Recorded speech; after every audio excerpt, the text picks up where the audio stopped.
में एक कहार का के पैर में चोट लग गई और कहार के पैर में चोट लग जाने के कारण पालकी रख दी गई।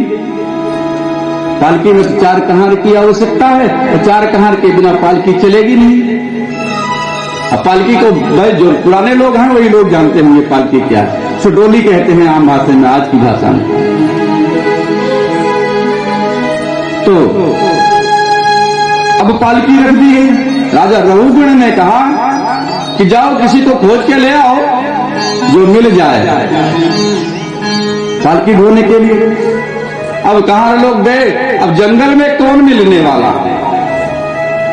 अब जंगल में कोई नहीं मिला तो देखे तो भरत जी मिले, हरिष्ट पुष्ट, कहे चलो बढ़िया है मिल गए, पकड़ लिए इनका हाथ, लाए चलो डोली में लग जाओ। लग गए डोली में, डोली लेकर के चलते, जो चीटा चीटी देख लेते तो कूद जाते, और जब कूद जाते तो डोली हिल जाती, और डोली हिल जाती तो राजा के सिर में चोट लग जाती। अब राजा के सिर में चोट लग जाती, राजा कहना अरे कहां हो, सही से पालकी चलाओ। ये पालकी कैसे चला रहे हो, बार बार पालकी हिल जाती है, चोट लग रही है, सही से चलाओ। फिर आगे बढ़े, फिर देखते तो फिर कूद जाते।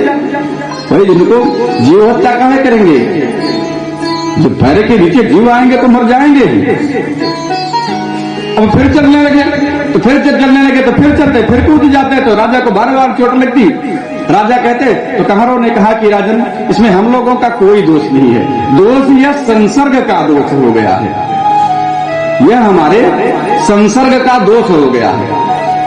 संसर्ग का दोष अर्थात जो हमारे साथ कार्य कर रहे हैं निरंतर, वो हमके हमारे बारे में जान रहे हैं, हम क्या करना चाह रहे हैं, हम क्या कहना चाह रहे हैं, उस बात को समझ रहे हैं। अब कहार को पालकी चलाना है, कहार कैसे पालकी चलाते हैं तो उसका साथी ही जानेगा कैसे चलाएंगे। अब जो कोई नया व्यक्ति जाएगा तो नया व्यक्ति क्या करेगा, तो उलझ जाएगा ही। इसलिए ये संसर्ग जा दोष गुणा भवंति, दोष और गुण साथ से हो जाता है। सज्जन का साथ करोगे सज्जनता आएगी, दुर्जन का साथ करोगे दुर्जनता आएगी।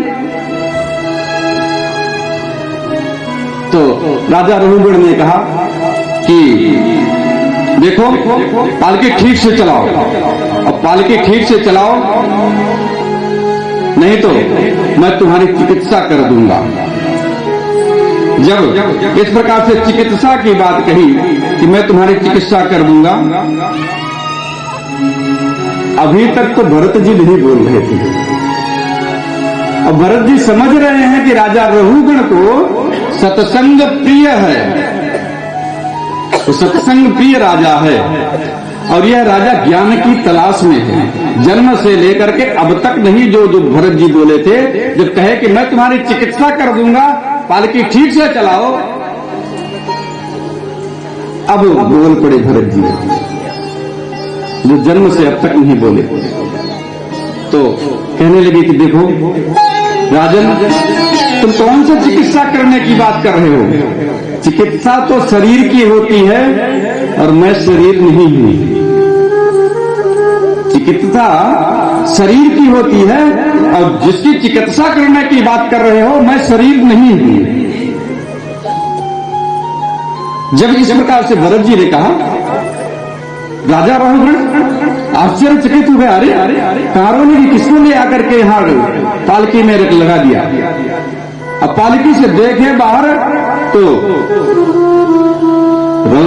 भरत जी थे, पहचाना तो कोई थी नहीं थी, भरत है या कौन है। इनके शरीर पे जनेऊ पड़ा था, जनेऊ पड़ा होने के कारण इनको देखे, और देखे करने के बाद कहने लगे कि अरे ऐसा तो लग रहा है कि आप ब्राह्मण हो। कोई यज्ञोपवीत देख करके ही यह अनुमान लगाए कि यह ब्राह्मण है, और बोलने से ही यह पता चल जाता है कि कौन क्या बोलेगा। काका कृष्ण हो पिका कृष्ण को भेदा पिक काकयो, बसंत समय प्राप्ते काकह काकह पिकह पिकह। वेल भी काली होती है और कौवा भी काला होता है, अब दोनों को देखने में भी कोई विशेष अंतर नहीं रहता है। लेकिन जब बसंत ऋतु आती है तो कौवा काव काव बोलता है और कोयल कू कू बोलती है। और वही कोयल बोलती है तो सबको तो प्रिय लगती है वही बात, लेकिन जब कौवा बोलता है तो कर्कश वाणी में जब बोलता है वह बात सबको बहुत खराब लगती है। आज भरत जी जब बोले इस प्रकार से तो अच्छी वाणी में बोले, वाणी से ही रघुगण ने पहचान लिया कि कोई ब्राह्मण ही ऐसी बात कर सकता है। बाहर निकले, पालकी से हाथ जोड़ लिए, कहने लगे नाहम संख्ये सूर्यराज वज्रान्न त्रयक्ष शूला नियमस्य दंडात नान्यरक शूला नलवित्त पासा संख्ये भृशम ब्रह्म कुलावमाना।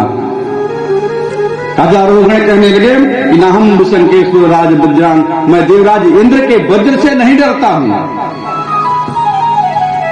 त्रयक्ष शूलान, मैं भगवान शिव के त्रिशूल से भी नहीं डरता हूं। यमस्य दंडात, यमराज के दंड से भी मैं नहीं डरता हूं। नान्यार्क सोमा नलवित्त पासा, ना तो मैं सूर्य से डरता हूं, ना अग्नि से डरता हूं, ना मैं चंद्रमा से ही डरता हूं। संके भृशम ब्रह्म कुलावमानात, मैं अगर डरता हूं तो मुझसे ब्राह्मण के कुल में ब्राह्मण का अपमान न हो जाए, मैं केवल ब्राह्मणों से डरता हूं। अरे ब्राह्मणों ने ही श्राप दिया पूरे यदुवंशी, भगवान श्री कृष्ण यदुवंश में जन्म लिए, पूरे यदुवंशियों का संहार हो गया ब्राह्मण के श्राप के कारण। ब्राह्मण के श्राप के कारण ब्राह्मण का तेज वह है कि भगवान श्री कृष्ण स्वयं परब्रह्म, आगे कथा आई, भगवान श्री कृष्ण परब्रह्म, जिनको ब्राह्मणों ने श्राप दे दिया, पूरा कुल समाप्त हो गया। राजा रघुगण कह रहे हैं अगर मैं डर रहा हूं तो केवल ब्राह्मण से डरता हूं और किसी से मैं डरता नहीं हूं।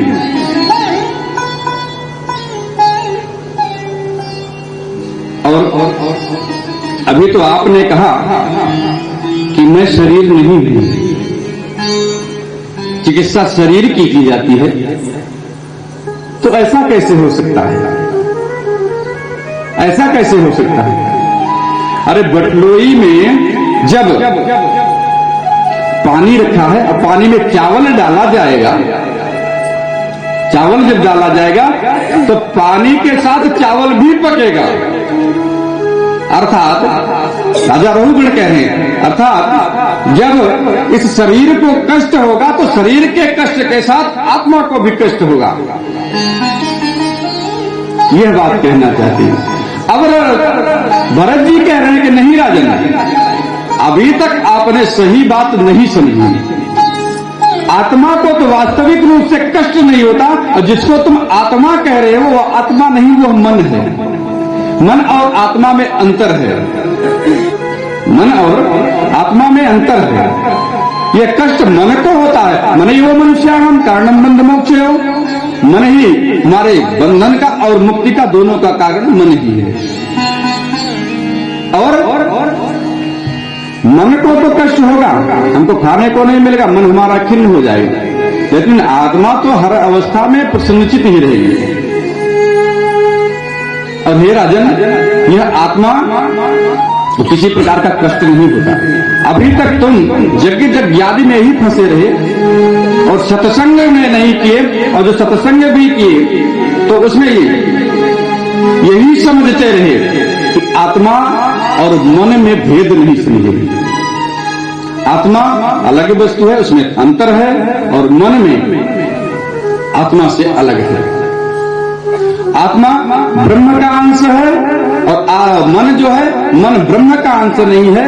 यह पंच महाभूत का ही तत्व है। मृत्यु के बाद मन यही फिर से पंचभूतों में समाहित हो जाता है, लेकिन आत्मा जो है फिर से वही आत्मा ही ब्रह्म में जाकर के विलीन हो जाती है।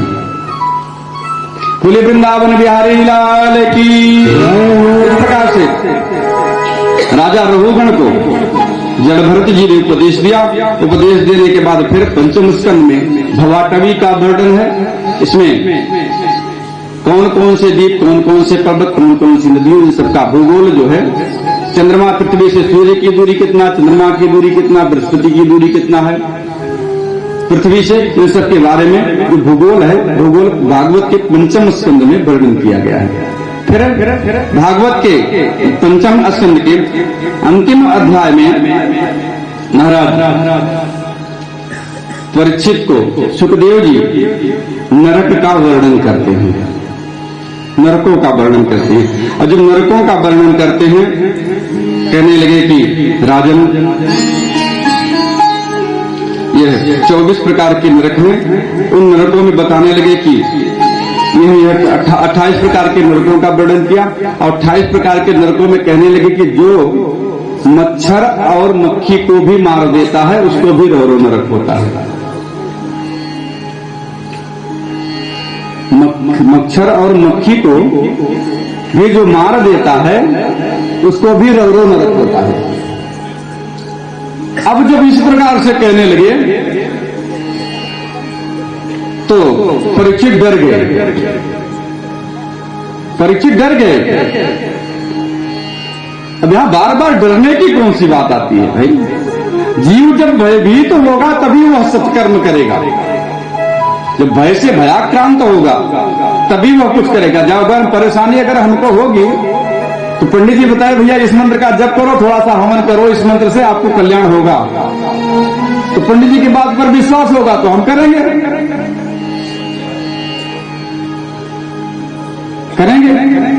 और उसी प्रकार से बोले वृंदावन बिहारी लाल की धूम। अब जब नरक का वर्णन क्या कहा, एक मक्खी मार देने से रौरो नरक। अब ये डर गए। अब डरने के बाद जब भय हुआ, भय से ही प्रीति बढ़ती है, भय से ही प्रीति बढ़ती है, भय चाहे किसी भी प्रकार का हो। अब जब भय हो गया तो कहने लगे कि अरे मैंने तो बहुत सारे पशुओं का वध किया है, बहुत से लोगों का वध किया है, और उनका जो वध किया है तो अब तो मुझको निश्चित ही नरक होगा, अब निश्चित ही नरक होगा। तो परीक्षित से कहने लगे कि हे परीक्षित, इसमें चिंता करने की बात नहीं, मैं एक चरित्र सुनाता हूं, एक कथा सुनाता हूं। अब यहीं से ही भागवत के षष्ठ स्कंद की कथा प्रारंभ हो जाती है। तो उन्होंने कहा कि मैं तुमको अजामिल के चरित्र को की कथा सुनाता हूं।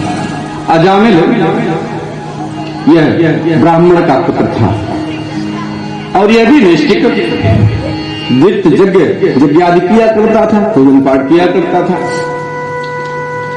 और एक दिन पिता की आज्ञा से जंगल में गया समिधा लाने।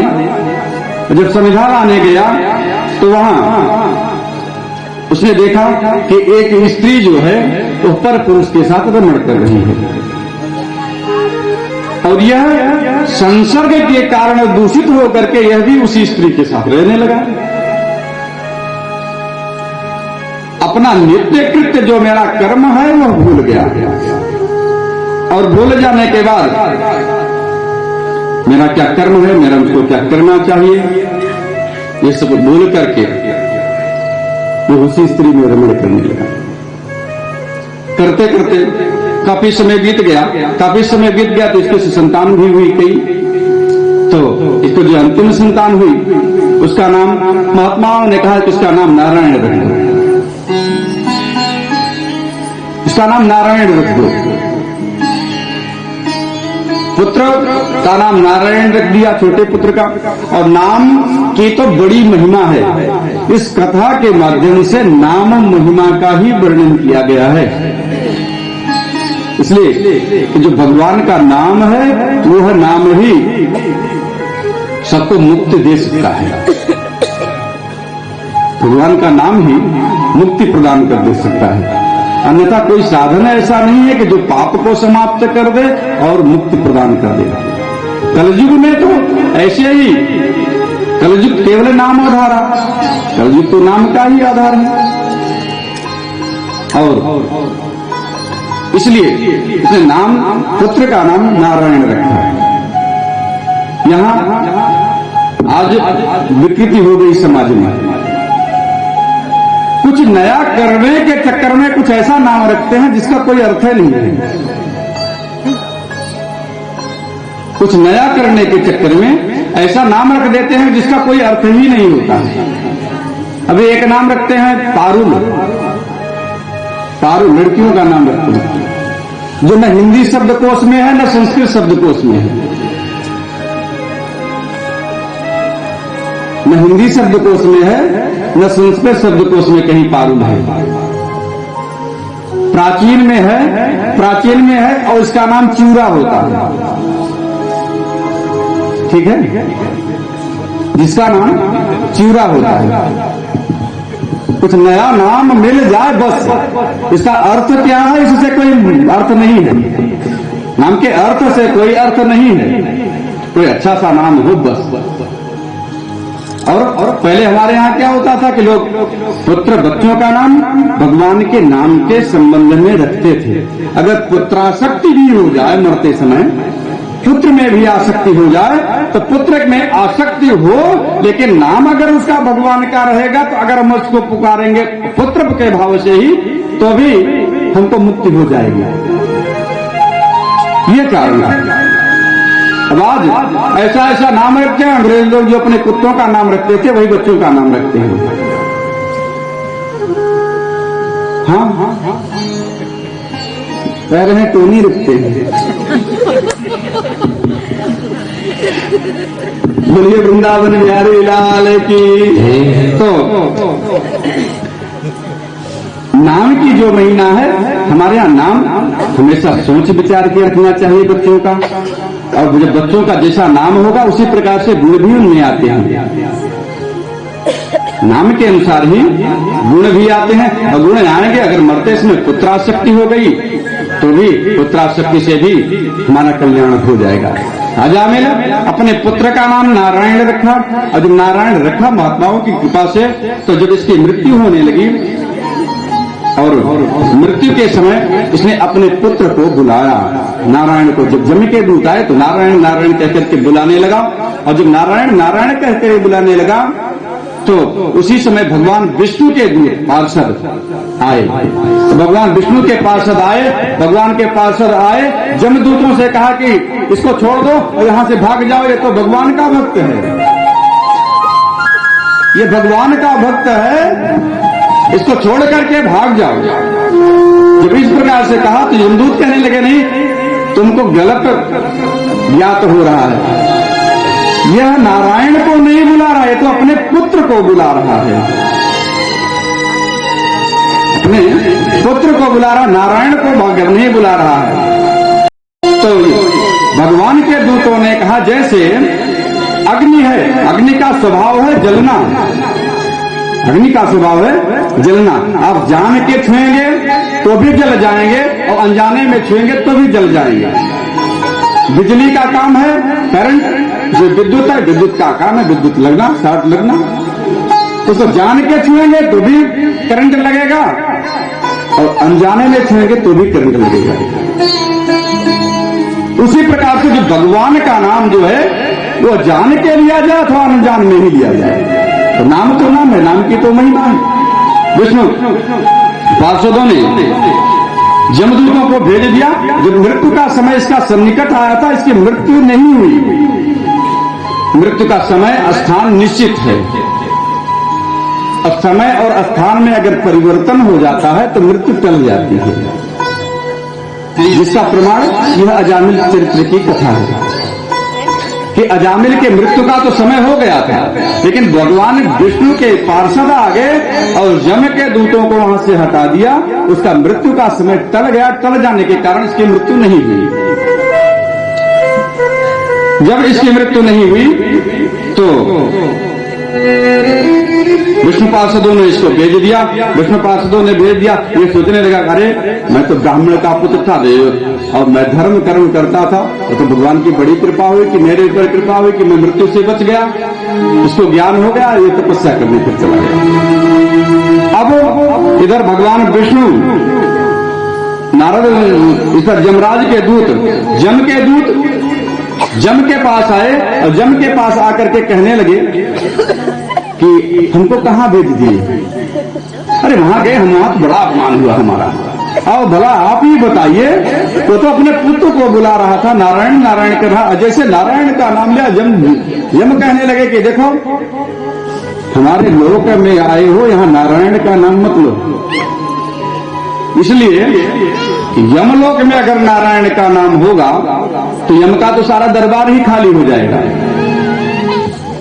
यम का तो सारा दरबार ही खाली हो जाएगा। इसलिए पापियों के सजा देने का जो काम करते हैं वो यमराज ही करते हैं। और फिर कहने लगे कि देखो यमदूतों तुम उसी को लाओ। कहे किसको लाएं? कहे जीवान भक्ति भगवत गुण नाम धेयम चेता न स्मृत चरणारविंदम कृष्णाय नो नमस्तिरा एकदापि तानान्नाय मस्तोकृत विष्णु कृत्याम। किसको लाओ? कहे जीवान भक्ति भगवत गुण नाम धेयम, जिसकी जीवा भगवान के नाम का गुणगान नहीं करती है। चेता न स्मरत तच्चरणारविंदम, जिनका मन भगवान के चरणारविंद को ध्यान नहीं करता, स्मरण नहीं करता। कृष्णाय नो नमस्कार एकदापि, तो भगवान कृष्ण को एक बार भी प्रणाम नहीं करता है। अरे जा रहे हैं दिन भर में एक बार 2 बार 10 बार, ठीक है, भगवान को प्रणाम करते हैं, अपना स्वभाव बना लें। तुम ऐसे ही लोगों को ले आओ और हे दूतों, भगवान के बारे में हम 12 ही लोग हैं जो जानते हैं, और यही 12 महाभागवत हैं। इन्हीं 12 महाभागवतों के कारण ही भागवत के 12 ब्राह्मण भोजन कराने का विधान भी है, और भागवत में 12 स्कंध है, यह भी एक कारण है। अब फिर